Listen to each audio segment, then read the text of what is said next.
गुरुर्ब्रह्मा गुरुर्विष्णु गुरुर्देवो महेश्वरा गुरुर्साक्षात् परब्रह्म तस्मै श्री गुरुवे नमः।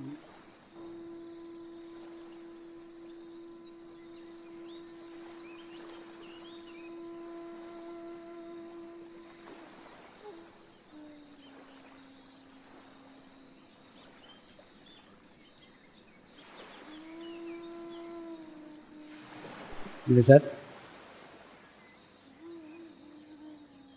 ध्यान की शुरुआत करेंगे।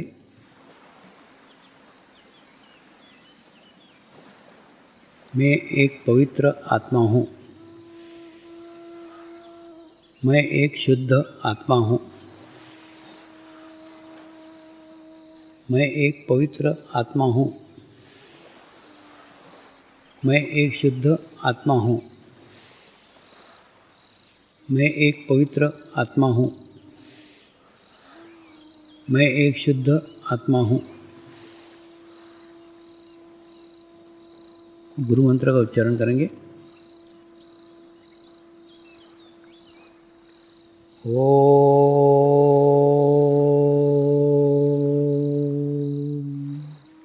श्री शिवकृपानंद स्वामी नमो नमः। ओम श्री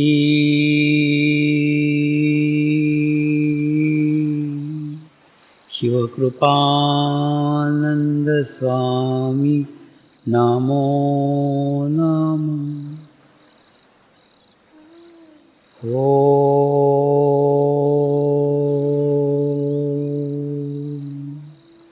श्री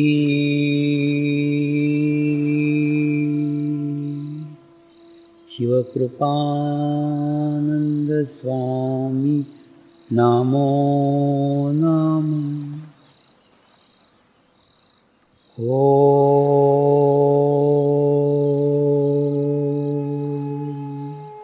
श्री शिवकृपानंद स्वामी नमो नमः।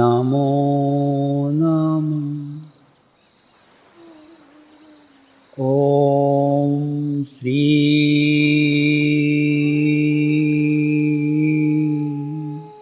शिवकृपानंद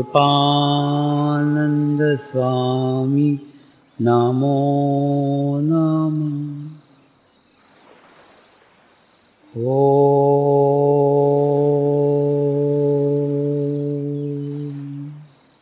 श्री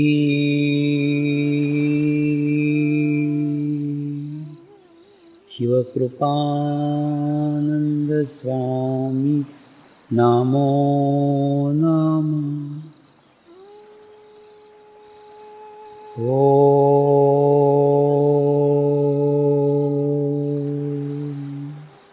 श्री शिवकृपानंद स्वामी नमो नमः। ओम श्री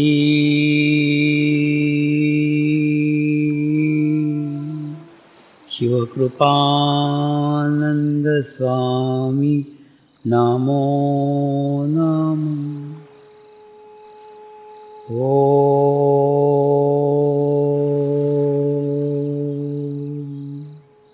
श्री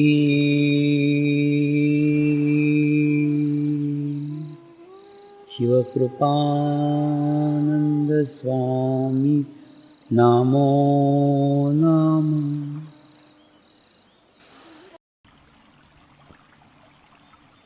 आज हम आभामंडल के बारे में, ओरा के बारे में जानकारी प्राप्त करने के लिए एकत्र हुए हैं। देखिए, एक समय ऐसा था, खूब प्राचीन काल में, हम सभी का एक ही धर्म था। क्यों?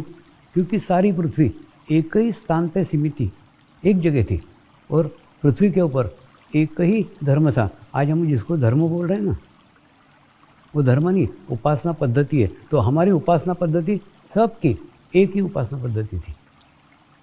और वो उपासना पद्धति क्या थी? पंच महाभूतों को हम परमात्मा मानते थे, परमेश्वर मानते थे, और उन्हीं के माध्यम से अपनी उपासना करते थे। और ये उपासना पद्धति पूरे विश्व भर में एक सी आज भी है। देखिए, पहले पृथ्वी एक थी तो उपासना पद्धति भी एक थी, और उसके बाद में पृथ्वी के धीरे धीरे धीरे धीरे कालांतर में टुकड़े हुए, और उसमें से एक टुकड़ा बहते बहते आया और हिमालय से टकराया, और वो हमारा भारत देश है। तो ऐसे अलग अलग खंड विभाजित हो गए। ये विभाजित होने के बावजूद भी जो प्राचीन पद्धति थी उपासना की, वो पद्धति आज इतने सैकड़ों हजारों लाखों सालों के बाद में भी वो उपासना पद्धति आज भी वैसी की वैसी ही है। देखिए, अमेरिका में रेड इंडियन अभी भी उसी उपासना पद्धति से ध्यान करते हैं। उसके बाद में यूके में ड्रुइड्स उसी पद्धति से उपासना पद्धति ध्यान करते हैं। भारत में आर्य अभी भी उसी पद्धति से उपासना करते हैं। अगर हम न्यूजीलैंड में जाएं तो माओरी जाति के लोग आज भी उसी पद्धति से उपासना करते हैं। उस पद्धति को आज भी विद्यमान है, और वो सारे मनुष्य मात्र की एक ही पद्धति थी। क्या हुआ? ये उपासना पद्धति को अपना करके कुछ लोग पहले ना जंगलों में रहते थे, उसके बाद में चरागाह में लेके घूमते थे, धीरे धीरे गुफाओं में रहना सीखा, धीरे धीरे फिर समाज बनाना सीखा, गांव बनाने सीखे।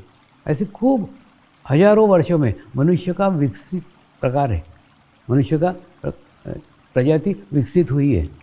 उसके बाद में कुछ संतों ने, कुछ पवित्र आत्माओं ने बस्ती को छोड़कर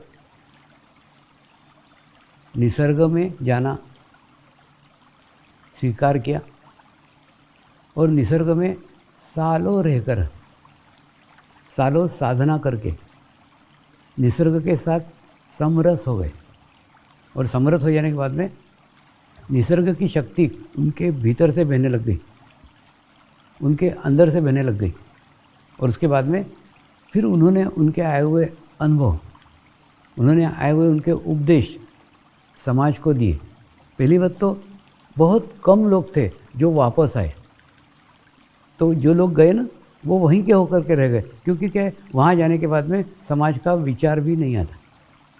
लेकिन जो लोग, बहुत कम लोग जो समाज में आए, ये हिमालय का भी देखो ना, हिमालय में भी लोग आते हैं जाने के लिए नहीं, सब संसार छोड़ करके आते हैं, इसलिए वापस जाते ही नहीं। इसलिए यहाँ का ज्ञान, यहाँ का नॉलेज समाज तक पहुँचता ही नहीं। तो आभामंडल, ओरा, ये ज्ञान खूब पहले हमारे पूर्वजों को था, उसकी जानकारी थी। इसलिए आपने देखा होगा ना, जब हम कोई भगवान का चित्र बनाते हैं या भगवान का चित्र देखते हैं या गौतम बुद्ध का चित्र देखते हैं, हम देखते हैं ना उसके पीछे एक कुछ तो भी आभामंडल रहता है, एक प्रकाश का वलय रहता है। उसी को आभामंडल कहते हैं, उसी को ओरा कहते हैं। उसी विषय को आज हम समझेंगे। देखिए, मेडिकल साइंस में ओरा का अध्ययन नहीं है। देखिए, शरीर को जिसको टच करके देखा जा सकता है, उसी का अध्ययन मेडिकल साइंस में है, ओरा का अध्ययन नहीं है। क्यों? क्योंकि वो ये मेडिकल साइंस से परे है। और दूसरा, जब इस शरीर के ऊपर कैंसर आता है तब डॉक्टर बोलता है कि आपको कैंसर हो गया, लेकिन योगी कैंसर आने के पूर्व उसकी सूचना दे सकता है। क्या होता है, मनुष्य के शरीर पे आने के पहले उसका एक विचारों का शरीर है, एक और शरीर है। उस शरीर के ऊपर पहले वो विचार खराब होते हैं, और विचार खराब होने के बाद में फिर उस विचारों का इफेक्ट उस शरीर पे आता है, और धीरे धीरे धीरे कुछ महीनों के बाद में उसको कैंसर होता है। लेकिन उस कैंसर को अगर वहीं रोक लिया जाए तो क्या होगा, यानी विचारों के स्तर पे रोक लिया जाए तो शरीर तक आएगा ही नहीं। देखिए, सब झमेलों की जड़ विचार है। हम जो विचार करते हैं ना, वो विचारों के इफेक्ट, वो विचारों के प्रभाव हम पे निरंतर पड़ते ही रहते हैं। देखिए, अब जैसे इस समय पूरे विश्व के अंदर सामूहिक रूप से क्या विचार चल रहा है? डर का विचार चल रहा है, मृत्यु का विचार चल रहा है। अच्छा, दूसरा क्या है, उसको और प्रसार माध्यम और ज़्यादा प्रसारित कर रहे हैं। अब देखो ना, दिन भर अपने को हॉस्पिटल पेशेंट दिखाते, अभी तो उससे भी बढ़कर हो गया, स्मशान घाट दिखाने लग गए और मुर्दे लाइन से पड़े हैं वो दिखाने लग गए। मैंने अपन कल्पना करते मैं मुर्दा पड़ा हूँ और 6-6 घंटे वेट कर रहा हूँ, मेरा दाह संस्कार नहीं हो रहा। मैंने अपन ना वहाँ जा कर के खुद को फील करने लग जाते हैं। ये अवॉइड करना चाहिए। देखिए, टीवी अपना सेवक है, अपन टीवी के सेवक मत बनो। अपने को जो आवश्यक है वो चीज़ें देखो ना, जो आवश्यक नहीं है वो मत देखो। तो कहने का अर्थ अपने को अपने पे नियंत्रण करना पड़े। अपने आसपास क्या चल रहा है, अपने आसपास क्या हो रहा है, उधर नहीं। देखिए, एक बार एक एयरपोर्ट के ऊपर एक पुलिस ऑफिसर खूब दौड़ते दौड़ते हाँफते हाँफते आया। बोले, स्वामी जी, इधर बम फूट रहे हैं, इधर आतंकवाद फैल रहा है, इधर विस्फोट हो रहे हैं, और आप बोलते हो निर्विचार रहो, निर्विचार रहो। निर्विचार कैसे रह सकते हैं? इतना माहौल ख़राब हो रहा है आसपास विश्व का। तो मैंने उसको कहा, देख क्या है मन में, मेरा चित्तन इस ओर है। मैं हिमालय के एक गुफा से आया और 25 साल में हजारों लाखों लोगों ने आत्मज्ञान प्राप्त किया, हजारों सेंटर खुल गए और अलग अलग जाति के, अलग अलग धर्म के, अलग अलग देश के लोग आत्मज्ञान से जुड़े, आत्म साक्षात्कार से जुड़े, और प्रत्येक को मनुष्य धर्म का महत्व समझ में आया। मेरे को ये दिख रहा है और तेरे को ये दिख रहा है, बम विस्फोट हो रहे हैं, आतंकवाद फैल रहा है, सब घटनाएं तेरे को ये दिख रही। तो हर दफ़े याद रखो, जीवन में जब जब आपके जीवन में बुरा टाइम आएगा तब तक अच्छा टाइम आने ही वाला है। तो मैंने कभी भी पूर्ण बुरा या कभी भी पूर्ण अच्छा कभी भी नहीं होता। तो जैसे अभी ये कोरोना काल है ना, ये साल समाप्त हो रहा है, अगले साल से दूसरा साल चालू हो रहा है। कोरोना ने भी हमको 2 बातें अच्छी सिखाई। एक तो सिखाई परमात्मा मंदिर में नहीं अंदर है, तो मंदिर बंद करके हमको अंदर जाना सिखाया, अच्छी बात है कि नहीं? अच्छा, उसके बाद में दूसरी बात सिखाई, सब मनुष्य को कोरोना हुआ, इसका मतलब परमात्मा के दृष्टि में सब मनुष्य समान है, एक जैसे। तुम भले ही जाति के, धर्म के, देश के, सीमा के कितने भी बात करो, परमात्मा के दृष्टि में समान है। तीसरा क्या आने वाला है? तीसरा ये आने वाला है कि अब आपको ध्यान करना पड़ेगा। शरीर लेवल पे रह करके आगे जीना कठिन है, इसलिए आपको ध्यान करना पड़ेगा, आत्मिक स्तर पे जाना पड़ेगा। ये आगे का मार्ग है। देखिए, गुरु शक्तियों को ये जो कुछ होने वाला रहता है उसकी पहले ही सूचना मिल जाती है। इसीलिए गुरु शक्तियों ने सबसे पहले डॉक्टरों के शिविर आयोजित किए, क्योंकि मालूम था डॉक्टरों को ध्यान की अत्यंत आवश्यकता है। उसके बाद में पुलिस के शिविर आयोजित किए, गुरु शक्तियों को मालूम था कि पुलिस को उसकी ज़्यादा आवश्यकता है। उसी प्रकार से आगे आने वाले समय में प्रत्येक मनुष्य मात्र को ध्यान की आवश्यकता रहेगी। देखिए, शारीरिक स्तर पे कितना भी नकारात्मक वातावरण रहा तो भी आत्मिक स्तर पे तो उस वातावरण का आपके ऊपर कोई भी फर्क नहीं पड़ेगा। आपके अंदर कोई तकलीफ नहीं होगी, कोई परेशानी होगी। आप ध्यान करके, मेडिटेशंस करके अपने आसपास ही एक ऐसा हवामंडल, एक ऐसा ओरा निर्माण कर लेंगे कि आसपास की घटनाओं का, आसपास के विचारों का आपके ऊपर कोई भी प्रभाव नहीं पड़ेगा। तो अलग अलग जगह का पानी पीते हो, आपको डायरिया नहीं होता, आपको डिसेंट्री नहीं होती। तो उनको बोला डायरिया, डिसेंट्री तो आप बहुत पास की बात करो, मेरे कार का कभी एक्सीडेंट भी नहीं होता। तो बोले क्या एक ही ड्राइवर और एक ही कार है क्या? मैं बोला नहीं, हर गांव में, हर स्थान पे मेरा ड्राइवर बदलता है, मेरी कार बदलती है। तो वो बोले ऐसा कैसा संभव है? तो उन्होंने ना उनके मठाधीश को पूछा कि ये स्वामी जी इतने आत्मविश्वास के साथ ये बात कैसे कह सकते हैं कि मेरा कभी भी एक्सीडेंट नहीं होता? वो मठाधीश ने बड़े शांत होकर कहा, जो आदमी ध्यान करता है, जो आदमी मेडिटेशंस करता है, धीरे धीरे धीरे धीरे उसके आसपास एक सकारात्मक वलय निर्माण है, एक सकारात्मक ओरा निर्माण हो जाता है, एक सकारात्मक आभामंडल निर्माण हो जाता है। उस आभामंडल में कभी भी दुर्घटना हो ही नहीं सकती, उस व्यक्ति की हत्या नहीं की जा सकती, उस व्यक्ति का एक्सीडेंट नहीं हो सकता, कुछ नहीं हो सकता। वो पूर्ण आसपास के वातावरण से एक शील्ड उसके आसपास निर्माण हो जाएगी, वो उसको पूर्णतः सुरक्षित रखेगी। कहने का अर्थ पूरा हवामंडल काल्पनिक नहीं है। आज से 20 साल पहले मैंने अहमदाबाद में डॉक्टर लोगों का एक शिविर लिया था, बहुत बड़ा शिविर था। शिविर के पश्चात डॉक्टर बोले, स्वामी जी ये ओरा कुछ नहीं होता, आपकी ना कल्पना है, आप काल्पनिक बातें करते हो। अब मेरे पास कोई प्रूफ नहीं था बताने का, मैं क्या बताऊँ। मैंने बोला तुम उस स्तर पे नहीं हो, तुम्हारा अभी शरीर स्तर के ऊपर ही अध्ययन है, उसके ऊपर जाओगे तो वो भी चीज़ समझ में आएगी। उसके आगे कुछ नहीं। अभी 2 साल पहले अहमदाबाद मेडिकल कॉलेज ने शिविर रखा था, आयोजित किया था डॉक्टरों का, 1500 डॉक्टर थे उसमें। वहाँ बाहर ना मशीनें लगी हुई थी, वो मशीनों में वो अपने ओरा का, अपने आभामंडल का फ़ोटो निकालते थे। उसके बाद में 3 दिन के पश्चात फिर फ़ोटो निकाला तो उसमें क्या चेंज आया, उसमें क्या बदलाव आया, वो सब मशीन ने दिखाया। देखिए आज आधुनिक विज्ञान ने इतनी प्रगति की है, इतना प्रोग्रेस किया है कि आज आध्यात्मिक स्थिति को जांचा जा सकता है, आध्यात्मिक स्थिति को परखा जा सकता है। देखिए एक आदमी अमीर नहीं है फिर भी वो अमीर होने का नाटक कर सकता है। एक आदमी विद्वान नहीं है लेकिन पुस्तकें पढ़ के इसके कोटेशन दे के उसके कोटेशन दे के मैं विद्वान हूँ इसका प्रदर्शन कर सकता है, लेकिन विद्वत्ता का प्रदर्शन कर सकता है, अमीरी का प्रदर्शन कर सकता है। अपना ओरा का रिपोर्ट दे और ओरा का रिपोर्ट देख के अगर उनकी ओरा की रिपोर्ट अच्छी है तो उनको 5 साल के लिए लाइसेंस दिया जाए, आप आध्यात्मिक गुरु।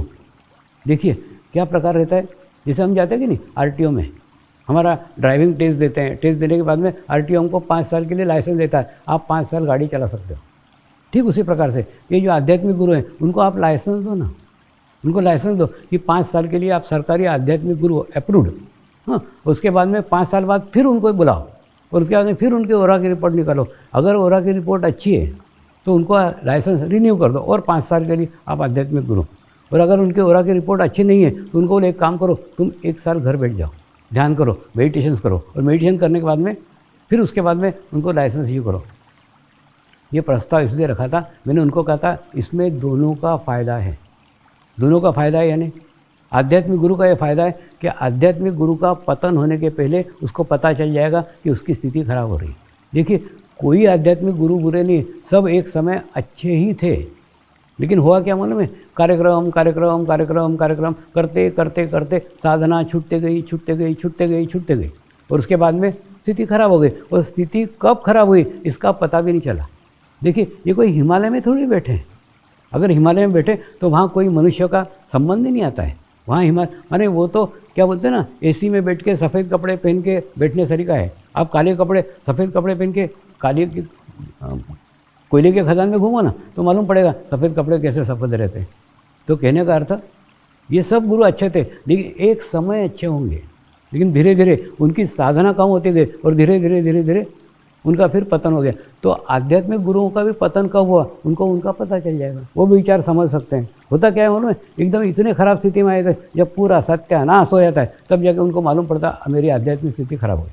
अच्छा, दूसरा साधकों का ये फ़ायदा है, साधकों का ये फ़ायदा है कि एक गुरु का अगर पतन होता है तो उससे लाखों आत्माएं प्रभावित होती है, लाखों साधकों का भाव टूटता है। तो दोनों का फ़ायदा है ना, यानी गुरुओं का भी फ़ायदा है, साधकों का भी फ़ायदा है। तो मैंने उनको रिक्वेस्ट की थी, मैंने उनको प्रार्थना की थी कि एक ऐसा नियम बनाया जाए कि सब आध्यात्मिक गुरुओं को लाइसेंस इशू करी जाए उनके ओरा की रिपोर्ट देख करके।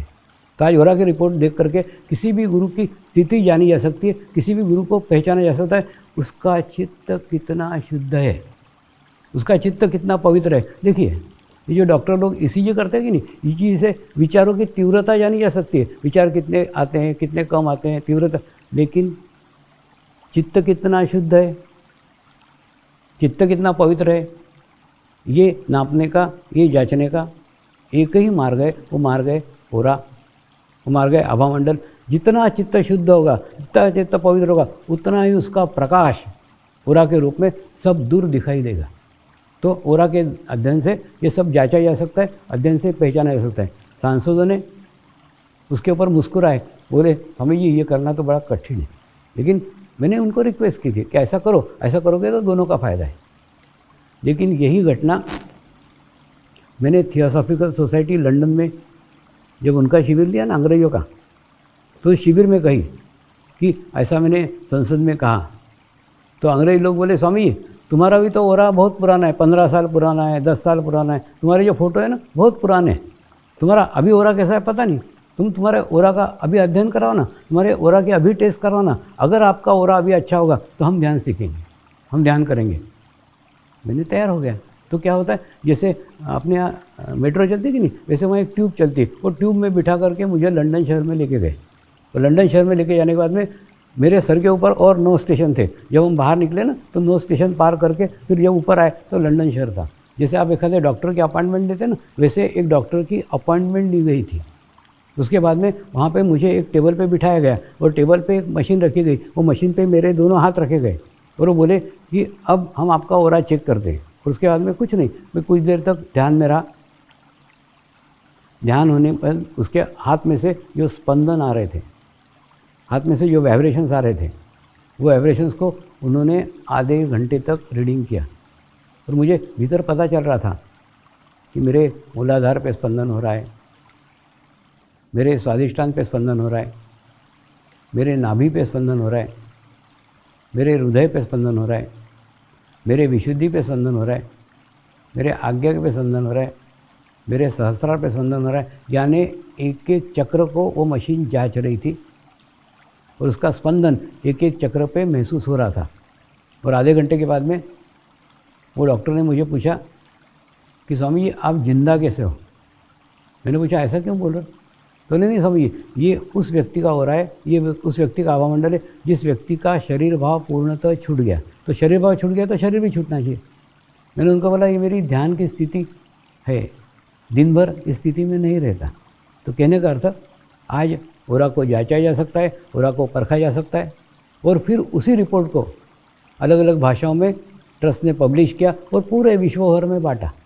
उसके बाद में वेबसाइट पे भी डाला और वो रिपोर्ट श्रीलंका में पहुंची। और श्रीलंका में मैं 17 साल के बाद गया था। और 17 साल के बाद में गया था, उसके बाद में वहाँ के जो मेन बुद्ध मंदिर के प्रीस्ट थे वो लेने मुझे बाहर आए। बोले स्वामी आपका ओरा बहुत सुंदर है, बहुत अच्छा है। उसके बाद में जैसे ही उन्होंने मान्यता दी ना ओरा को, उसके बाद में वहाँ के प्रधानमंत्री ने मान्यता दी। दूसरी बार वहाँ के प्रधानमंत्री ने मुझे बुलाया और उसके बाद में ध्यान सीखने के लिए बुलाया, मेडिटेशन सीखने के लिए बुलाया। कुछ नहीं, 2 घंटे हमारी व्यक्तिगत चर्चा हुई और व्यक्तिगत चर्चा में उनको ध्यान सिखाया, उनको मेडिटेशन सिखाया। यानी कई लोग बोलते हैं कि नहीं मेरे को टाइम नहीं है, मेरे को टाइम नहीं है। ये उन लोगों के लिए मैसेज है कि एक प्रधानमंत्री दूसरे देश से किसी व्यक्ति को बुलाता है, तो बुलाने के बाद में 2 घंटे उसको समय देता है और 2 घंटे समय देके ध्यान सीखता है, ध्यान करता है। ये जब उसको हो सकता है तो आप समय नहीं निकाल सकते। उनको मैंने कहा देखो जब तक श्रीलंका की स्थिति ध्यान करने लायक नहीं थी तब तक मेरा आना नहीं हुआ।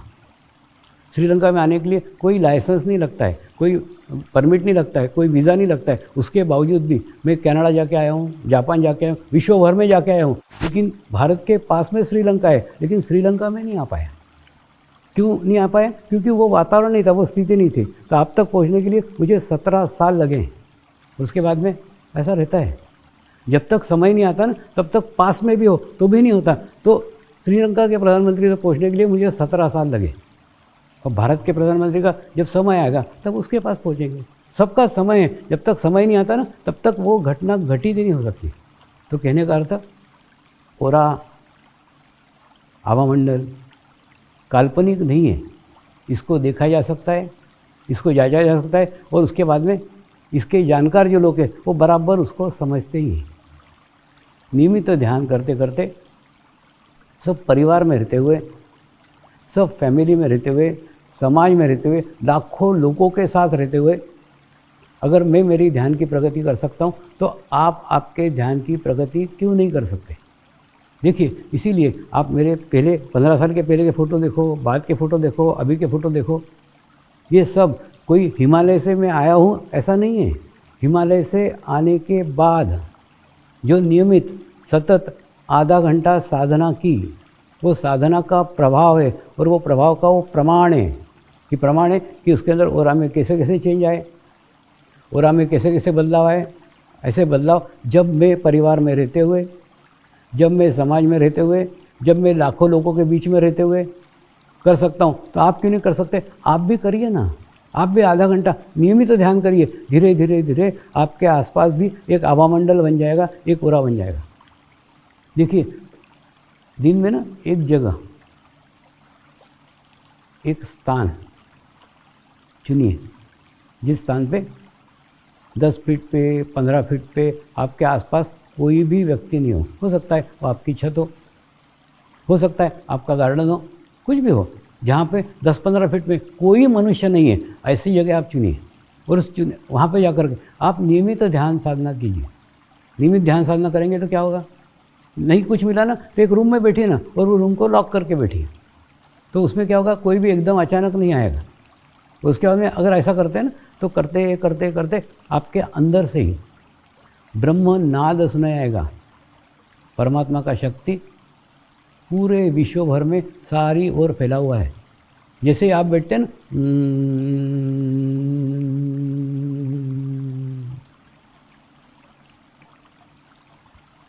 ऐसा नाद, ऐसी आवाज़ आपके ही भीतर से निकलना प्रारंभ हो जाएगी। और जब वो निकलना प्रारंभ, उसका खूब आनंद है, परमानंद है। लेकिन वो जिसने अनुभूति ली है ना, वही इसको जान सकता है। बाहर बैठ करके इसको वर्णन ही नहीं किया जा सकता, कोई बता ही नहीं सकता है। जो जिसने ये अनुभव लिया ना, वही जानता है कि वो नाद सुने आता है। और उसके बाद में आपकी पत्नी या आपका पति, कोई भी आपके पास में करीब आएंगे ना, जैसे आपके ओरा में आएंगे, जैसे आपके आभामंडल में आएंगे, वो बंद हो जाएगा। क्यों? क्योंकि प्रत्येक व्यक्ति के विचार होते हैं। प्रत्येक व्यक्ति विचार लेकर के आता है। वो विचार लेकर के आएगा तो तुम्हारे ओरा को डिस्टर्ब करेगा। इसीलिए आपने देखा है ना, ये हिमालय में ऋषि मुनि ऐसे ऐसे स्थान के ऊपर बैठे हुए हैं जिस स्थान पे आप मनुष्य होने की कल्पना भी नहीं कर सकते। और उनका शब्द क्या है? निर्जन स्थान। निर्जन जानवर नहीं, निर्जन पशु पक्षी नहीं, निर्जन मनुष्य। निर्जन चाहिए, यानी वहाँ पे पशु पक्षी चलेंगे, वहाँ पे जानवर चलेंगे, मनुष्य नहीं चाहिए। मनुष्य सबसे दुनिया का खतरनाक प्राणी है, क्योंकि वो खूब विचार करता है और उसके बाद में वो विचारों से आसपास को प्रभावित करता है। आप कल्पना करो ना, आप दिन भर में घर से निकलते हो, ट्रेन में जाते हो, बस में जाते हो, कितने सारे ओरा के साथ में आपका ओरा कनेक्ट होता है और कितने सारे लोगों के विचार आपके अंदर आते हैं। यही कारण है कि एक शहर के ओरा एक ही प्रकार का रहता है। क्यों? उस शहर में लोग एक दूसरे को मिलते रहते हैं। हे परमात्मा, हम सभी पवित्र आत्माएं आपको हृदय से प्रार्थना करते हैं कि सारे विश्व में शांति हो, सारे विश्व के आत्माओं की आध्यात्मिक उन्नति हो एवं सर्वांगीण उन्नति हो। यही हम सब आत्माओं की शुद्ध इच्छा है। नमस्कार करेंगे। हे परमात्मा, हम सभी पवित्र आत्माएं आपको हृदय से प्रार्थना करते हैं कि हमारे सद्गुरु श्री शिव कृपानंद स्वामी जी का स्वास्थ्य सदैव अच्छा रहे, उनकी आयु दीर्घ हो। यही हम सब आत्माओं की शुद्ध प्रार्थना है, शुद्ध प्रार्थना है, शुद्ध प्रार्थना है। हे परमात्मा, समर्पण आश्रम व श्री गुरु शक्ति धाम का निर्माण कार्य आपकी कृपा में, आपकी करुणा में, आपकी इच्छा अनुसार निर्विघ्न संपन्न हो। यही हम सब आत्माओं की शुद्ध प्रार्थना है, शुद्ध प्रार्थना है, शुद्ध प्रार्थना है। शांति पाठ करेंगे। ओम ध्यो शांति अंतरिक्ष गुम शांति पृथ्वी शांति रापः शांति औषधयः शांति वनस्पतयः शांति विश्वे देवाः शांति ब्रह्म शांति सर्वगं शांति शांति एव शांति सामा शांति एधि ओम शांति शांति शांति सर्व इष्ट सुशांति भवतु।